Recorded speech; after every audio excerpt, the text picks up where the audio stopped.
Nice. This actually works. Let's go. You love to see it, you know?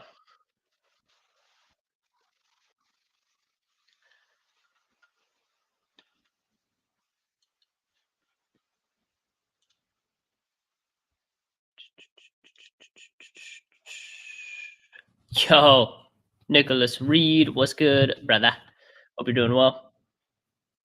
How does everything look on your end? I feel like I look a little fuzzy. Okay, auto. Why is it auto 720? Kind of odd. Kind of odd.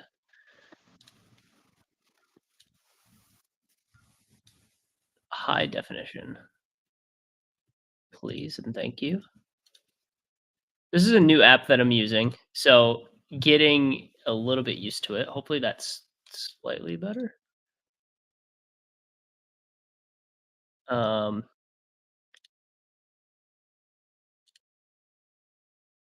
yeah. You're not wearing 253 media hoodie, but other than that, you look sexy. Cool. Good stuff. Well, I'm glad you're here. Good to see you. We're gonna get Kirch in here in just a second. I'm still learning this new program that we're using. It's called a Restream, but it allows me to bring other people in and join in as a guest, which is kind of dope. So I'm gonna send this over to Nicholas real quick. Uh, oops. I don't know why that just sent him that, but delete that and send him this. Hope you guys are having a great week. Let me post a little story up real quick. Make sure make sure we get the people in here. You know what's good.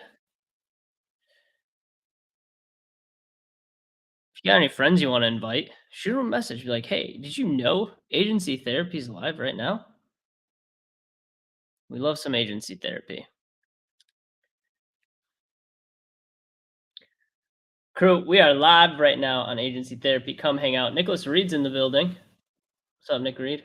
Hope you guys are doing well. Come hang out. We got Mr. Nicholas Kirchner coming on with us today. Let's get it. That was such a good story. That was 10 out of 10. I guarantee you at least two more people will join because of that story. Got to get the link in there. Give me a second. Guarantee you at least two more people will join because of that story. Got to get the link in there. Give me a second. Why is that going? Stop that. Stop that. I demand it. All right.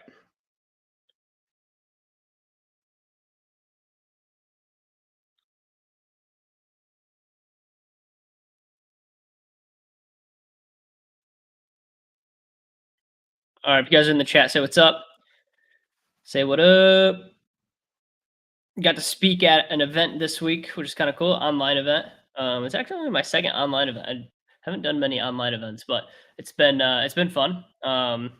It was Chase Diamond's Black Friday Summit, and I spoke on a leadership topic. And it was a fresh breath of air because normally when people have me speak, they will have me speak on um, some sort of like systems oriented, agency growth oriented topic. And it was kind of nice to talk about something I haven't talked about in a long time. So that was kind of cool.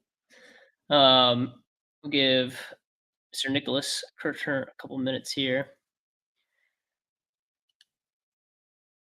I can add an extra camera. That's kind of cool.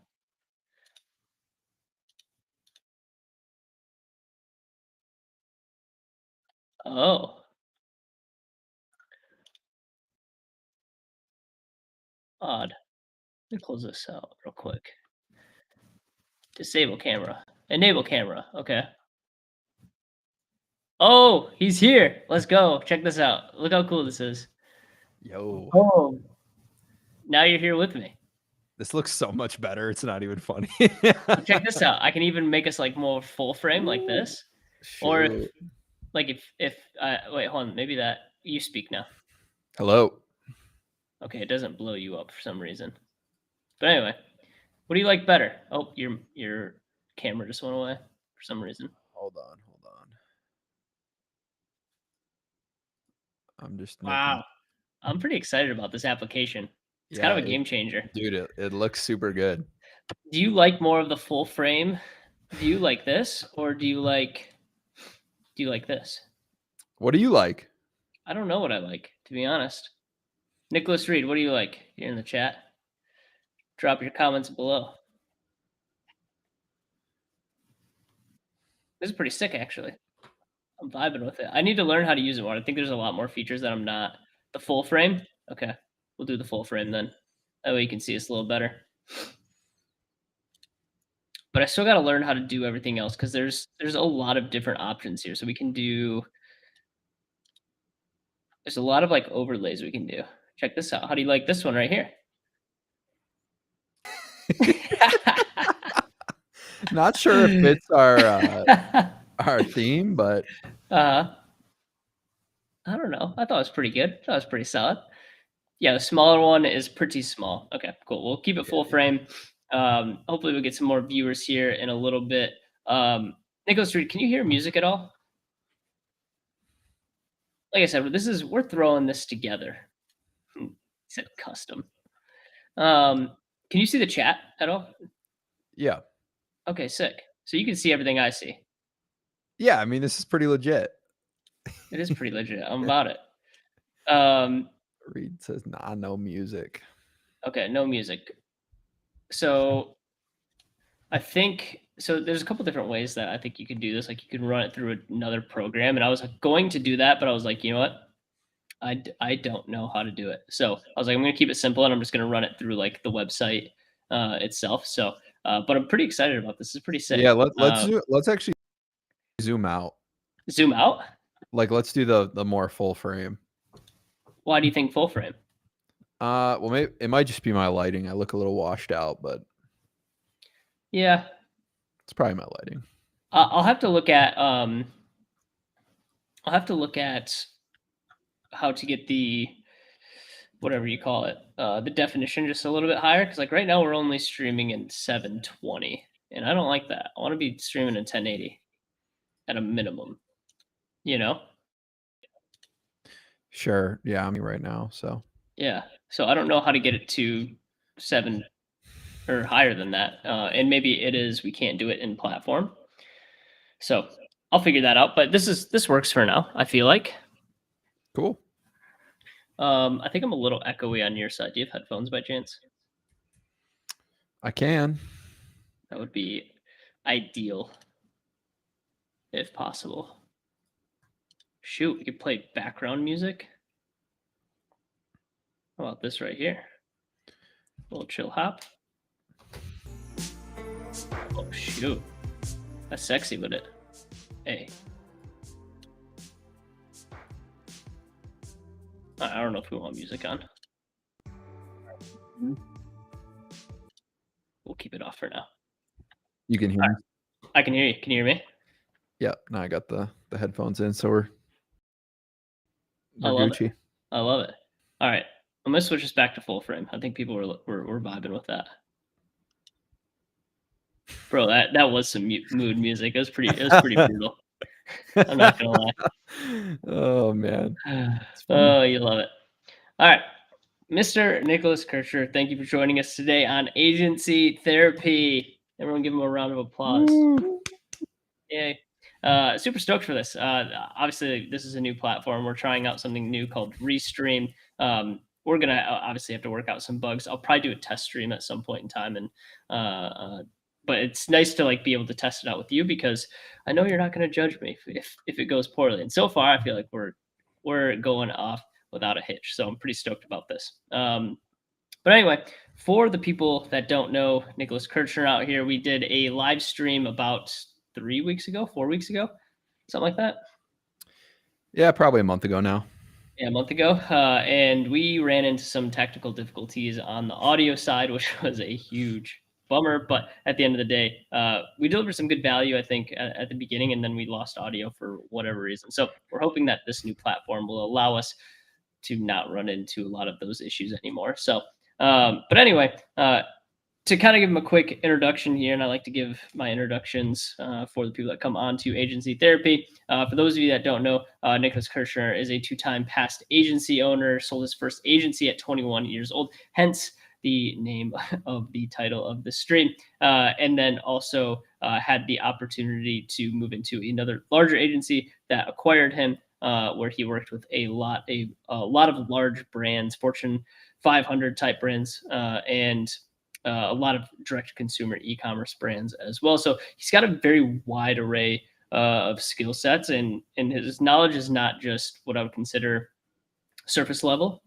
He's got a depth of knowledge on quite a few topics, and I'm excited to dive in because last time we talked on more surface level stuff, but I think there's some stuff that we can jump into that will allow us to go a little bit deeper on a few topics that we've been really interested in recently. But to kind of continue with his introduction, if you guys don't know, he's also my partner in Hydra, and it really does a lot of the workload when it comes to the curriculum building of our program, and then also a lot of the consulting side with our clients as well. So it does a lot for us internally as well as externally for our clients. And then he's also, and I always get this completely botched, but he is in a venture fund. Venture fund? That's how we So explain it, right? venture studio. Venture studio. So Dang, like so like VC fund meets like business incubator. yeah, yeah, exactly. So venture studio. So he's doing a lot of cool things. And what's even crazier that he's only 25 years old, and he makes me sometimes feel a little insecure about how far I've made it in life so far. But it's neither here nor there. He is a really awesome person. I'm stoked to have you here today, man. Thanks Stoked for to be coming. here. Yeah, of course. Love So chatting. yeah, dude, this is it's always nice having you on agency therapy because it's one, we talk every day, so it's it's relatively easy for us to hold a conversation and not feel awkward, and me have to like come up with like a huge list of questions. Like a lot of the conversations are usually organic, and it's really easy just to kind of flow into one thing to the next. But I think a good place to start is obviously like we're in Q4 now. Welcome. It's Q4. It is Game t Q4. it's game Uh, time. it is game time. And I don't know what it is about Q4, and maybe this is, something that we could chat about for a second here is like, I don't know what it is about Q4 where like the energy just kind of shifts. I don't know why, but like it seems like agency owners in general, and like brand owners, whatever it might be, like why do we lay on the gas pedal during Q4? Like what, like, is it just because like we're coming up to the end of the year and we feel like we have one last sprint? Like what is the energy shift that we feel? I think for e-com brands and agency owners, it's depending on what services you offer. It's almost like our Super Bowl of the year, kind of. It's kind of Mhm. like the Super Bowl of business. I mean, the biggest, most impressive numbers are typically put up in this season, um, mostly because of Black Friday, Cyber Monday, right? Yep. But I also feel like it's a time that we recognize it's like our last check-in of like, oh, next year is coming. So for me, and I think other people as well, you reflect back on what at the beginning of the year when Q1 came around last year. What did you tell yourself that you wanted to accomplish? What did you say you were going to do this year that was going to be different than last year? And I'm not the biggest fan of New Year's resolutions, but I think naturally we set out some goals for the year, whether you like carve out time to do it or not. So this is kind of that season where it's like, am I going to close out this year giving it my all, or am I still leaving some on the table? So I feel like that's the Mhm. mental that people kind of go through. Yeah, yeah, 100%. I know for me, it's like I always set out to read way more books than I actually read in a year. I think I had like 18 books on the docket for this year, and I think I've gotten through six. So that's always one that I'm like, I always have really lofty goals when it comes to what I'm reading, and then I'm like, dang, I like. Don't get me wrong, I think 6 books is great for the year, and I've read a lot of other materials outside of just books as well. But I always have a hard time following through on that. Oh yeah. Yeah. And honestly too with books, it's interesting. I used to read a ton, like probably 5 to 7 books a month minimum. And I would just read for like 8-hour binges. And then As I've gotten older, I've kind of moved away from like the quantity of reading. It sounded cool, but Yeah. now it's like, okay, what do I need to go deep on and just reread that same book like 3 or 4 times? Yeah. And that, Uh, it's Yeah. interesting. The one thing that I've really been diving into is like when I'm reading a book is like documenting what I'm reading, because I've kind of found that like with my repetition of, documenting what I'm reading is like when it really sticks with me and when I'm able to like teach it to other people as well. Um, Mhm. and so for me, it's like I can't just like read a book anymore and it be retained. And like I've never really been able to do that, but I kind of have the system now where I document things in Notion as I'm reading the book, and it takes me much longer to get through a book, but the retention is far more valuable in my opinion than just kind of blitzing through books like I used to. Oh yeah, for sure. Definitely more of a retention game than Yeah, a frequency yeah. game. What? So, I mean, it's a good transition to like, what are you currently digesting right now? What are some of the inputs? And inputs are people are getting more into inputs as of recently, and it's like people like Taylor Welch talk about this all the time. Ashton's like, what are your inputs? Like, I think it was Taylor that asked me that a few weeks back when I did a workout with him. He's like, so what are your inputs right now? I was like, so what am I reading and watching and listening to? It's just so funny, like how the terminology changes as I don't know. I just think it's so funny. So what are some of the inputs right now that you're like super interested in? Yeah, I feel like I'm mostly like I'm very fascinated with like financial markets, stock market, etc. And I do like applying the macro concepts to more Mm, of the micro. So like even the things that, we show agency owners on a regular basis, like, why are those things important based on the direction of the market or the season that we might be going into? Um, Also personally just passionate about it. It's fun. mm, So I feel like a lot of material around that, financial markets, the way the money supply works, things like that. Um, Unfortunately, not like super marketing specific material, but uh, I feel like mostly around where we are in the economic climate and what that might sure. mean for businesses as a whole moving forward. Yep. Yeah, 100%. Yeah, that's always been something super interesting to me because I hate those types of books because they're just so boring to me. But like hearing you talk about it, you can tell like there's a passion behind it. And whenever we have our chats in the morning, that's something that it's like you're always kind of filling me in on the economic climate and like let's get our visas and have a plan B if we need to leave America and all this Oh, stuff. So man. I'm glad I have someone in my circle that cares about that as much as you do. It's definitely it definitely takes a certain type of mindset to like really dive deep into that type of literature and be able to actually like go and apply it.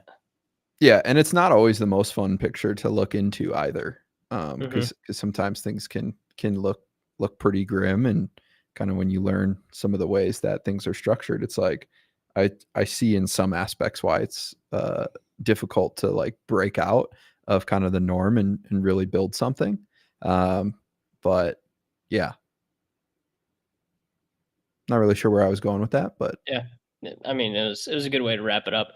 Um, you know, something that I kind of want to shift attention to is kind of how you got started in the agency space, and we covered this a little bit on the first time that we chatted, but wanted to bring it up again of like, going from high school to college dropout to agency. Speak on that path a little bit of like how did you decide to jump into the agency space? What was kind of like the revolution of like I'm going to or the evolution of I'm going to start an agency. yeah, well, it really started with me wanting to learn internet marketing. Um, I'll never forget I went through this ebook funnel. It was a $47 ebook funnel. I have no idea what it was on. I forget. It might have been affiliate. But I was just so fascinated how someone made this one-page website with no navigation and how its main objective was like to get my email, and then I received this email sequence with an ebook and an order form and the whole deal. And I was just like, how does someone set that up? So then it was Yeah. like, okay, how do I build a landing page? And then it's like, okay, well, after that, how do you get people to visit the landing page? And you just kind of go through this progression, figuring out one piece of the puzzle at a time. And then that led me to learning media buying. So, getting traffic, Facebook ads, Google ads, things like that. And I was like, okay, so if I put these pieces together, I could see how I could generate a business leads Mm. or, make them sales online.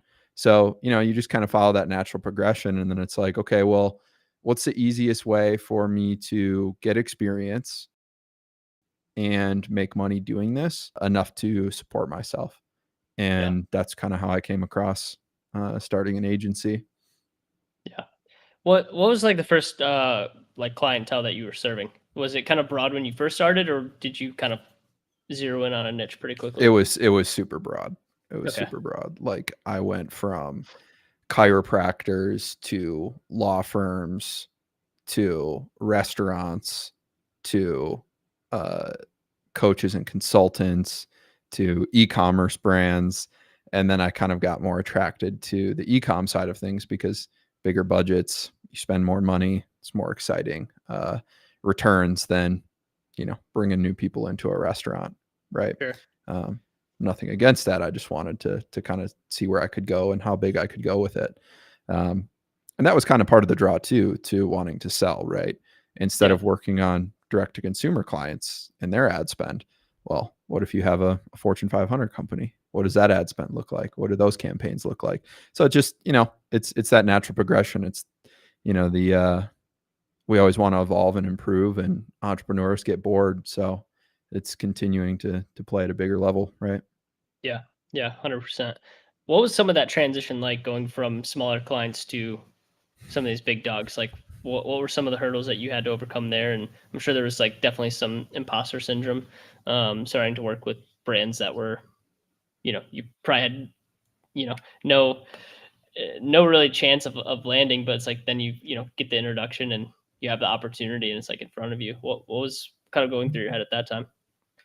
Well, it's funny, my old partners and I, like, we would bring up old proposals from the early days and just, like, we'd be laughing for 5 minutes straight, like, red in the face, crying, because we're like, "How did this ever work, and how did we ever think that this was, like, a good idea?" And I feel like as you progress, everyone always has those moments where you look back 2 years and you're just embarrassed with your prior self, and Yeah. you see how much you've grown, and I still do that all the time today. Um, so what was it like? Um, I mean, we have this opportunity, so let's not waste it and let's just give it our best shot. We have no idea what these type of clientele are necessarily looking for. We're just going to do what we know how to do best. And at the end of the day, that's why we're in the room. Mhm. And that type of mentality ended up working. And each and every pitch, you get better. Each and every pitch, you learn more why clients of a certain size buy things, the inner workings of some of these corporations that move as slow as a turtle, and why they bring agencies in the first place. What's their mentality? Why does the CMO care what agency they select? Stuff like that. So it's just a different level of thinking, and you're oftentimes not working with the entrepreneurs themselves anymore, so they're not really tied to the end outcome Mhm. as directly. It's middle level management and people who just want to look good to their Mhm. boss. So it's almost like they're able to evaluate you almost more objectively because it's not their baby. Yeah. Like, to them, it's their job, Sure. you know? So Yeah. Yeah. it's That makes it's a little sense. bit different mentality because with founders, they have a vision of their own, they have the dream of their own. They're seeing how can you help them recognize that dream and vision. And internally, they're still doing that at a smaller scale, but it's just there's a little bit less emotional investment Sure. in the Sure. decision, if that makes sense. Yeah. Any like big blow ups or like anything where you were like you went in just completely unprepared? Any like big takeaways from that? But like, I guess, I guess the main question would be was there any pitch that you were just like, oh shit, that was not good? Uh Yeah, not necessarily ones that I was like, "Oh, that wasn't good." The worst is when you think it's good and then you get embarrassed. So, uh, I think I told this story when we went through this last war I had sold, and I was pitching this massive real estate group, multi-billion dollar real estate corporation. and I wanted to do some of the advertising for some of their apartment complexes. And I had a connection through my buddy straight to the CEO, which I was like, wow, what an opportunity. And he was open to hearing, what we could do. So I sent capabilities deck over, and I laugh when I say that because it wasn't much of a capabilities deck at all. Yeah. It was just, in hindsight, the worst thing I could have ever sent. Anyway, I didn't hear back from him 2 weeks that I had sent it over, and I was expecting like some form of meeting. And my friend who introduced me came back and said, "Hey, bro, I don't mean to, um, come with bad news or like make you feel bad, but they said it didn't look like you knew what you were doing." And this is when I Oof. was like, I was maybe 19 at the time. So, I mean, quite frankly, I didn't have a Fair. perfect picture of what was going Sure. on. But that was the first, like, kind of kick in the nuts. Like, okay, I'm never going to go into a pitch meeting again where, like, I knew at that point where the bar needed to be. And it had everything to do with my agency's perception Mhm. and how it looked and the language I was using and how professional I came across, and just like having the little things buttoned up that make all the difference to people who listen to pitches all day, every day. Everyone's trying to sell to big companies. Yep. Everyone's trying to like get money from them. So yeah, come prepared, come squared away. So Yeah. that 100%. was a lesson. The kind of building off that a little bit of positioning. This is something that we've been really focused on, one internally for ourselves at Hydra, but also we've been really pushing our agencies that we work with of like adjusting their positioning and getting them into a place that they are market leader and Mhm. uh, they can essentially charge the price points that they want to because their positioning is so good that it would make more sense for the client to go with them versus a competitor that has lesser positioning. What are some of those adjustments that you often see are that need to be made to people's market leader positioning in order to land some of those larger retainer deals? Yeah, so I mean, to have market leader positioning, first off, a prerequisite is that you're actually good at what you do. You can't be if you don't have expertise or mastery in what you're selling.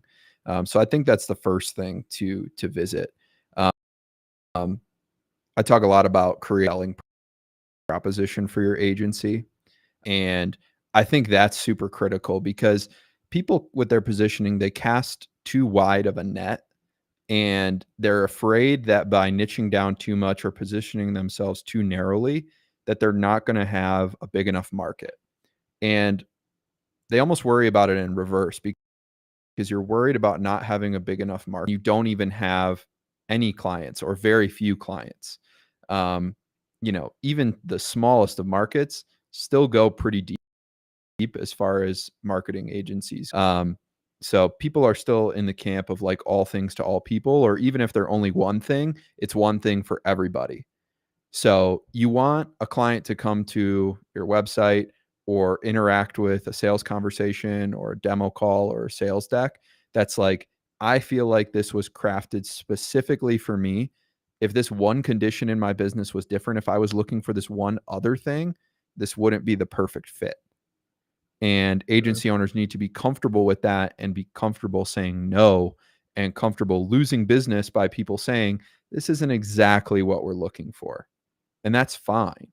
Um, but true market leader positioning comes when you're comfortable with those conversations, and that doesn't scare you. Um, Yeah.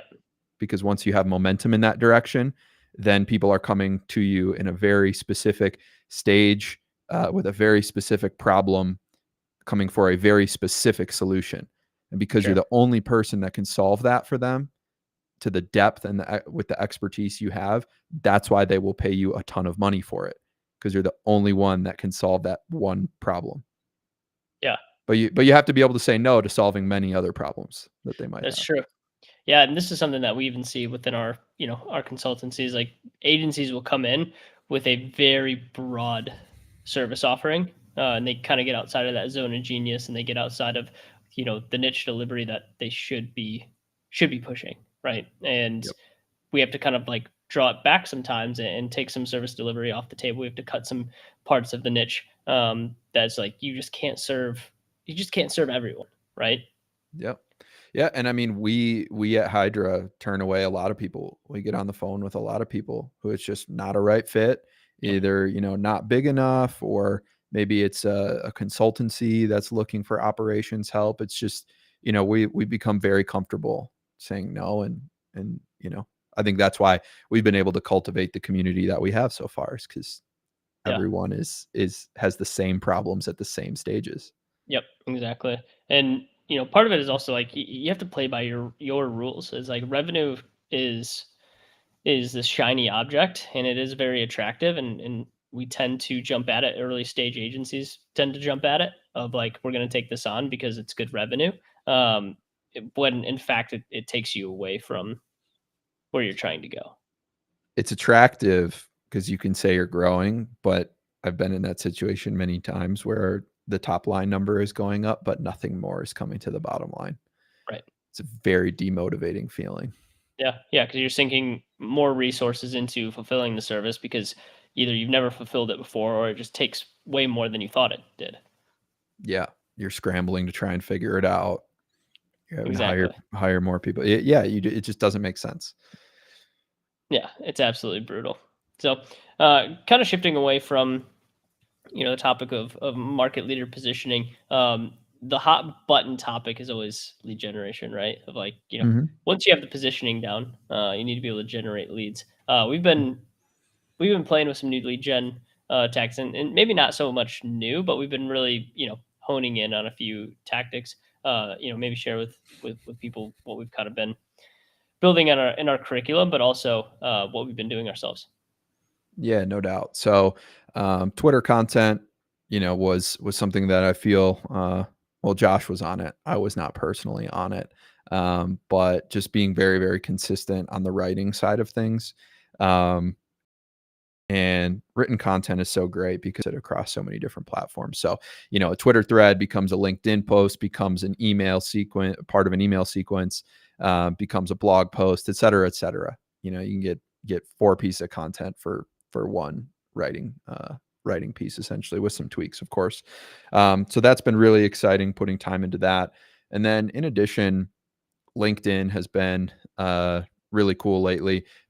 When I was in agency actively trying to get clients, I was very, very heavy on LinkedIn, had some great success with it. Closed a few $100,000 in revenue within 4 months just on LinkedIn. Grew to almost 15K followers. And it's like, because LinkedIn is so starved of quality content, if you put out quality content there, it's received extremely well, because LinkedIn, as many people listening probably know, if you've ever been on there, none of the like a lot of the content is rah hype stuff, inspirational videos, photos that just kind of farms engagement. But we're there for one reason, and it's to get clients, Mm, and it's to build brand, right? So if you approach it from that standpoint, you'll be received very, very well, because you're one of the few people that's not just shouting and creating more noise. You're actually providing value to a community that you want to nurture. mm. So that goes into Sales Navigator, goes into cold outreach, goes into some of the research projects that we're doing on the data side of things, which is something else exciting, I think, is kind of becoming somewhat of a data aggravator for the agency space, and being able to publish some insights around where the market is going as a whole, and how we can kind of fix some of the prominent issues that are going on that we find among uh, other agency owners. So primarily Yep. written content, cold outreach, those things are great. And, building brand across Twitter, LinkedIn, Josh, you saw on Instagram and YouTube, obviously. Yep. But so Yeah. we kind of have this omnipresent strategy and divide up the responsibility. Yeah. Exactly. And then as far as like the cold outreach goes, like cold outreach obviously gets a bad rep sometimes just because it's Mhm. more of a transactional. How are we shifting our strategy in order to make it less transactional and more value driven? Yeah, absolutely. So with cold outreaches, and that's also why LinkedIn gets a bad rep. You're too many people go for the kill before they before they've even like set the bait, let's say. It's just Mhm. like, hey, here's my booking link. Like buy or die, baby. That's the Yeah. way to go. So with cold outreach, the only goal is to get a response. The only goal is to get a conversation going and honestly uncover pain points that they might be having, so you can position your service. Like with cold outreach, I'm not looking to make an offer to everyone or offering to get on a call with everyone. I genuinely want to see, do they have a problem that I'm struggling with? And I can do that very easily by asking open-ended questions. Because if you say, for example, we'll just take creative agencies. You reach out to e-com brands on LinkedIn and you ask, do you have a creative strategy for Q? Could be a yes or no answer, right? It's a very Mhm. binary answer. But if I say, hey, what does your content strategy look like this Q4? Well, now that's more of an open-ended question. I'm not asking, do they Mhm. have one? I'm asking, what is comprised in there? Now I'm fishing, okay, how many pieces of content do they think they can get out? What's their process for creating it? Or might they reveal they're working with an agency for it? Do they not have a strategy at all? Right? Mm. Based on that answer, then I can craft a response that makes sense for them and open the door to potentially help with that problem if I see one. So you want to focus on getting responses to open-ended questions that give you data to work with for your next move. Mm. Not here's my call booking link. Yeah. Yeah. And something that you shared with me that you're currently doing is more of like a survey type Mm, question of like we're trying to collect data for, whether it's a case study or some sort of study that we're going to publish at some point in time, which actually is going to happen. But can you share a little bit of insight on that? yeah, for sure. So once again, it goes back to the open-ended question piece. I'm just saying I'm collecting data for an industry report that we're putting together, and off the back of that, people are literally sending back paragraph responses of what their biggest problems are that they're facing over the next Yeah. few months. Well, it just so happens that most of these people have a similar problem, and they also happen to have a problem that we can fix very easily for them. So it tees up the conversation perfectly for me to say, hey, this is exactly what we've done for other similar agency owners. In fact, here's a case study where we fixed a similar issue for one of our clients. Does it make sense to chat? Yeah. So it's the power of the open-ended question more so than anything. The survey is a nice mechanism, but it's really the question. Sure. Sure. No, that makes sense.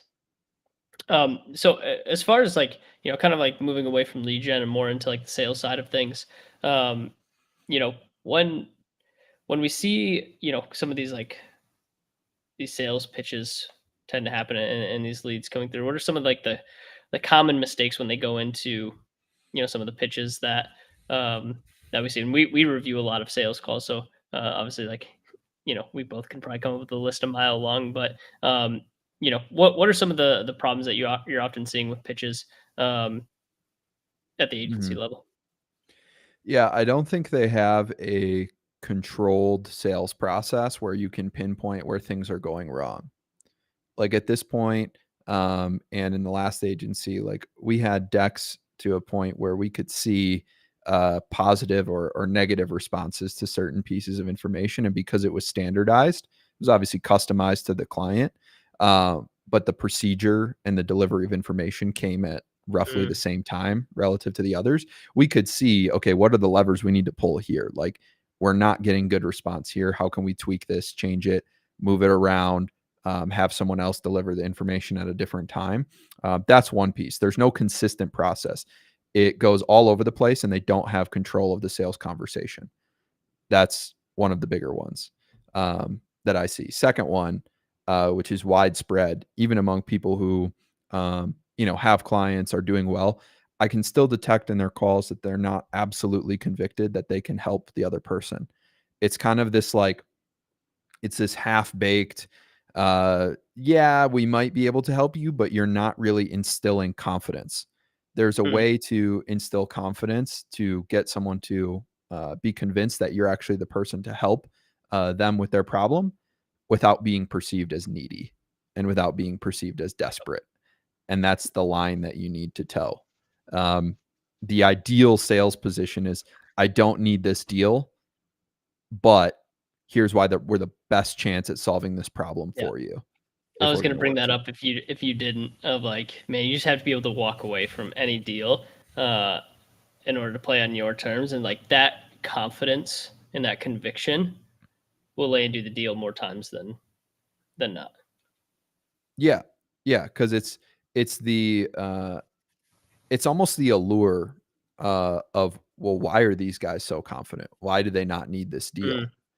You know, they must be yeah. really good at what they do. And honestly, too, if you go in with that frame, you're not going to deal with price objections as much, Yep. because once again, you'll just leave. It's like, hey, we know what we have here. If you want this, then this is what it costs. Right. If you don't, totally fine. No harm, no foul.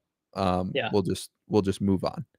Um, so by not being confident, you kind of leave that crack in the door open for a client to Hmm. be like, well, I kind of feel like they need this.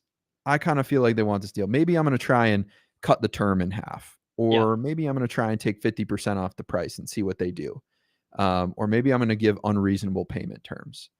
Um, so by having your positioning right, your confidence right, your sales pitch right, you're going to eliminate a lot of headache, Hmm. even after you sign the client, Yeah. because you're And also, establishing the frame. right, exactly. And also to kind of harp on that a little bit more is like, it's also probably going to help shorten the sales cycle a little bit more because you're able to come to a conclusion faster. It's either a yes or a no, right? It's not like a Mhm. maybe at that point. It's like they're either probably going to do it or they're not. And for me, like I love hearing a no because that means that I don't really have to follow up. Like maybe in like 6 months I'll follow up, but it's like, the follow up goes away. Like a lot of the work goes away that happens with like a client that is a maybe, right? Or, let me think about it, right? So Yeah. the more that you can stick with that frame and stick to your guns during that sales process, the higher chance that they're going to close or they're not going to close, right? So I think Yeah. both chances do go up. But if it is a no, then you get to move to the next deal, which there's a peace of mind that happens when you can move someone to a closed, lost, um, you know, and you can move on and free up some mental bandwidth. Yeah. And I'll say too, you don't want to close everyone. You want to be very choosy on these sales calls as Yeah. an agency who you're taking. Like, the wrong clients will kill your agency straight up. Yep. They'll make your good employees leave. They'll burn you out. They will cost you a lot of future opportunity. So, more so than anything, if a client comes on a call and they're interviewing me, I very much go in the room of, I'm interviewing them. And I want to know if they're going to be a good fit Mhm. for our agency. Um, so you should actively be trying to disqualify them. And we Yep. did that many, many times in the last agency, because we knew what those red flags looked like with clients that were going to be a headache, that weren't going to stick around, that were impatient, that had unrealistic expectations based on the economics of their business, et cetera, et cetera. And that served us well. Yeah. Yeah. Uh, Roberto said, so yeah, Black Friday Summit, good presentation. Appreciate it, man. Boom, let's show that up on the screen for a second. This is kind of cool that I can do this. That's wild. Uh, I'll get rid of it now. We can keep talking. But yeah, man, the sales process is so important as far as just like having that conviction, but also sticking with your guns and not bending to what the client wants, right? It's like, oftentimes we put ourselves in the shoes of being the interviewee, not the interviewer. And I think that's the big Yeah. thing to take away is that you have to have that position of leadership and you have to have that position of like, you're here for me. I'm not here for you, right? Yeah. And when it comes to establishing the frame, always understand that the person asking the questions is the person that controls the frame. You want to be the one asking the questions and guiding the conversation, Sure. not the client. And if you're not Yeah. confident, they will guide you down a path of, this isn't for me, Yeah. before you can make that decision for yourself. Yeah, 100%. You have to dig in on those pain points, especially. And once you start making them feel pain, of their current situation, that's how you know that you have that frame too. And it's like you're the person leading the conversation, you're the person that is setting the tone of the relationship. Uh, and so if you're not able to make them feel like their current situation is worse off without you, then at the end of the day, it's like you're gonna bend to their will, not the other way around. Yeah.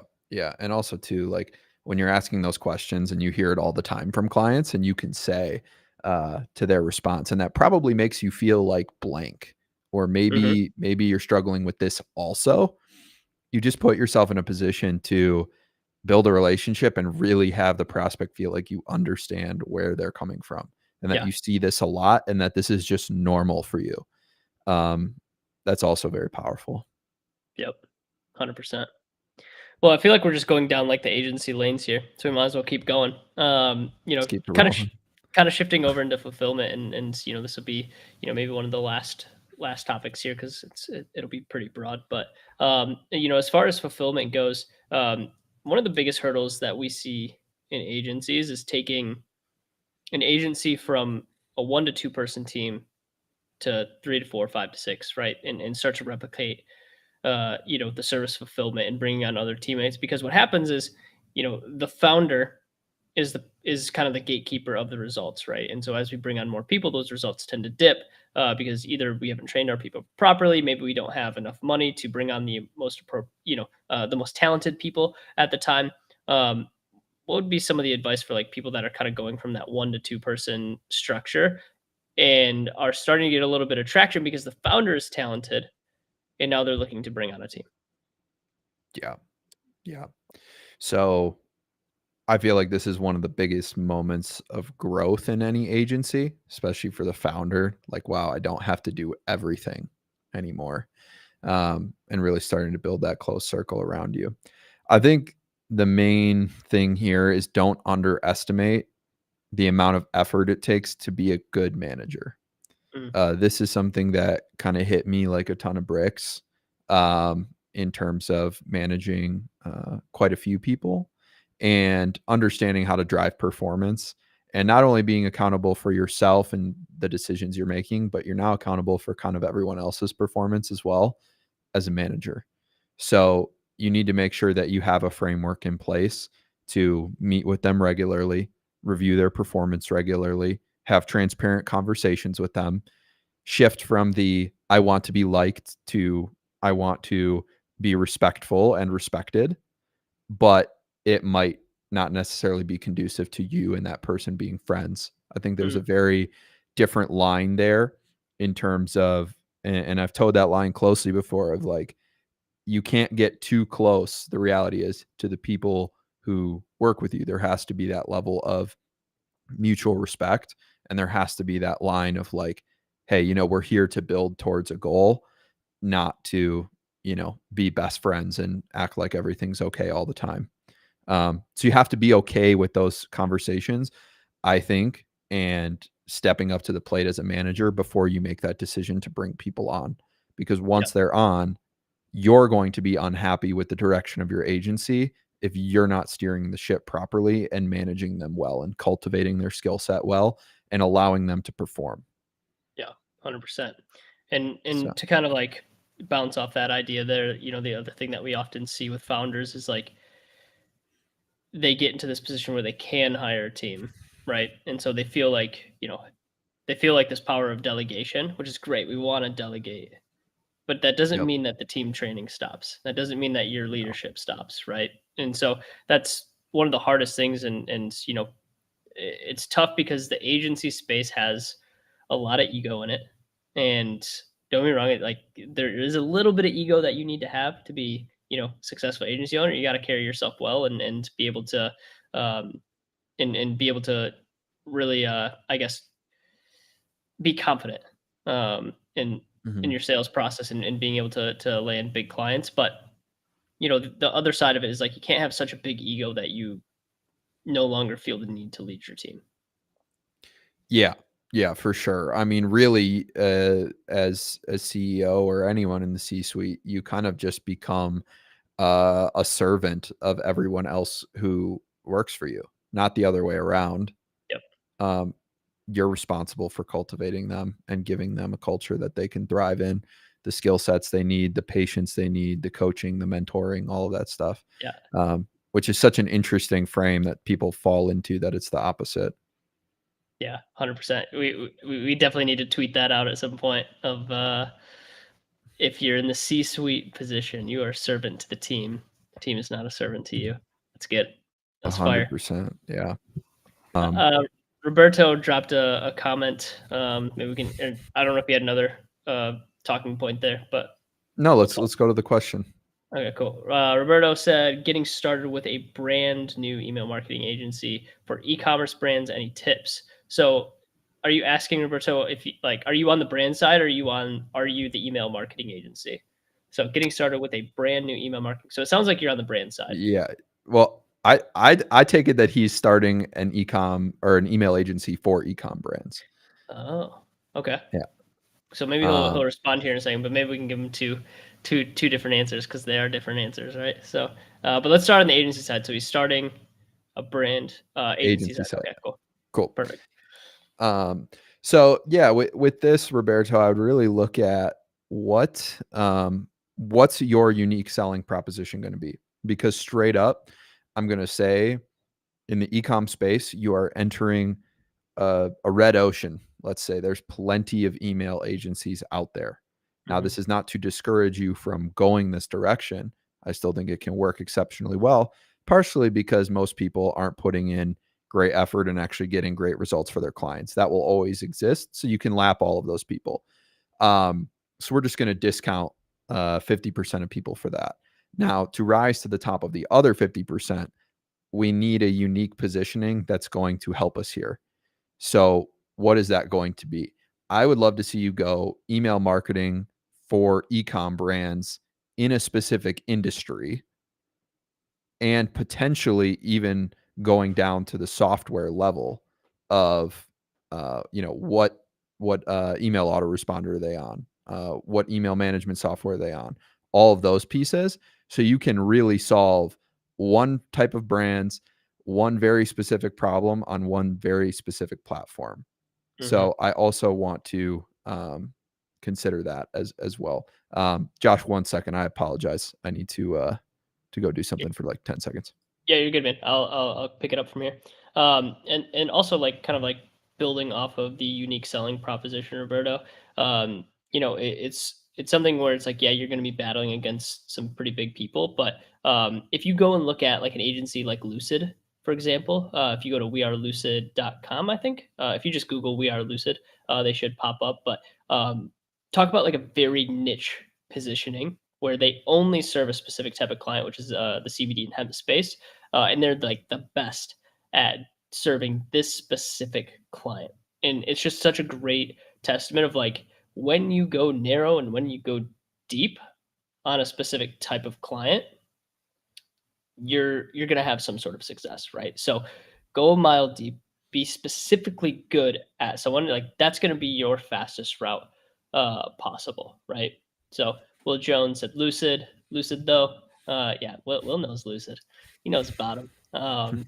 They're a solid agency, man. So but like that's the model, like everyone wants to be broad, like they just think that they can market for everyone because like, well, my total addressable market is like infinite, and it's like I get it, but at the same time it's like you're a master of none, like you're just a generalist. And for us, like you need to build a specialty and you need to be so much better than everyone at it that it's like there's no competition, right?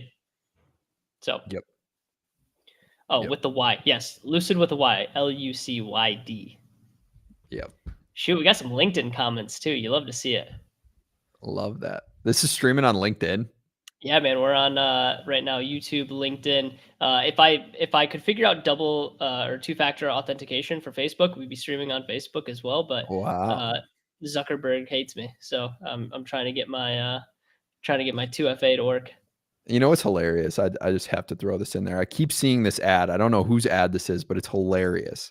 And I always wonder why sometimes you can't get ads approved, but some guy with a headline saying this is how you tickle Zuck's pixel can get approved. Like, it's just so funny to me what gets through and what doesn't. I'm like, how is that possible? Like, Yeah, it's so funny. it's laughable. Will, Uh, by the way, I'm not ghosting you by any means. I know you emailed me. I know I owe you a response. We have had a obnoxious, and Nicholas can back me up on this. Over the past 3 months, we've been approached by at least 10 different softwares to run some sort of partnership or affiliate deal with. And so we are just really one, we're just, I think, oversensitized to softwares right now. And then second, we're trying to figure out like deals with other people too. So at a certain point, yes, I want to circle up and actually give you the time, because I know right now if like you are literally, I put you back on unread in my inbox because I know if I responded right now and we set up a call, nothing would happen, just because of the season we're in. So I have you on my list. And I'm gonna make sure that we circle back. Probably Q1 is when I'll be ready to circle back with like new softwares. But it's like I got to get these other affiliate deals solidified first with these other softwares. So be patient with me, brother. I appreciate you. I appreciate you thinking of us. We will definitely circle back at a certain point in time. yeah. We got Roberto. Okay, thank you. The main software is Klaviyo. I'll find a niche and go deep. Yeah, that's the way, man. Then once you get traction and you start scaling, you typically can start adding supplementary services Mm. around the first one, but not in reverse order. Yep. Exactly. Reed, man, you guys are awesome. I'm stoked to see you guys on LinkedIn, and I'm stoked that agency therapy is back, baby. Agency therapy lineup is stacked this month. I'm super stoked for it. Next week, I believe we have uh, Raymond Johnston coming on from Right Hook Digital. Super stoked on that. If you guys don't know Raymond or Right Hook Digital, they are a powerhouse in the e-com space. After that, we have who do we have after Raymond? I don't remember. I'm blanking. But then the fourth week we have Los Silva, Los Hustle. If you guys don't know Los, dude is just an animal, just a freaking energy ball. So really excited for the guests that we're bringing on over the next couple of weeks. I think I'm gonna do like some random streams as well, just like agency therapy streams of like just me and kind of bringing back the original agency therapy vibe, because I love the interviews, but I also like jamming and just like covering topics and getting on Reddit with you guys and answering questions from Reddit and all that stuff. So I want to bring some of that back as well. So it's going to be a good mix. We're going to be doing this more. This platform makes it so easy for us just to flip the switch and be live with you guys. So there's a lot less setup involved. Yeah. Any final questions? And then of course, before we leave, Nicholas, we'll let you give a shout to your socials real fast and anything that you want the people to check out. But if you guys have last questions, feel free to drop them in chat. Nicholas, where can they find you? Yeah, so on Twitter, it's going to be at Kirchner without the E, Kirchnr. Don't know who took my name with the E. It's bothersome, but if you're listening and you're entertaining offers, let me know.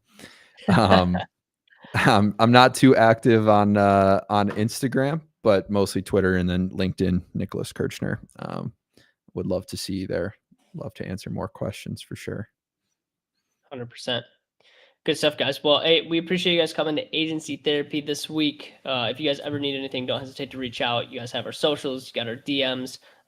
Come back to Agency Therapy, share it with other people. We appreciate you guys, and we will see you in the next one. Peace.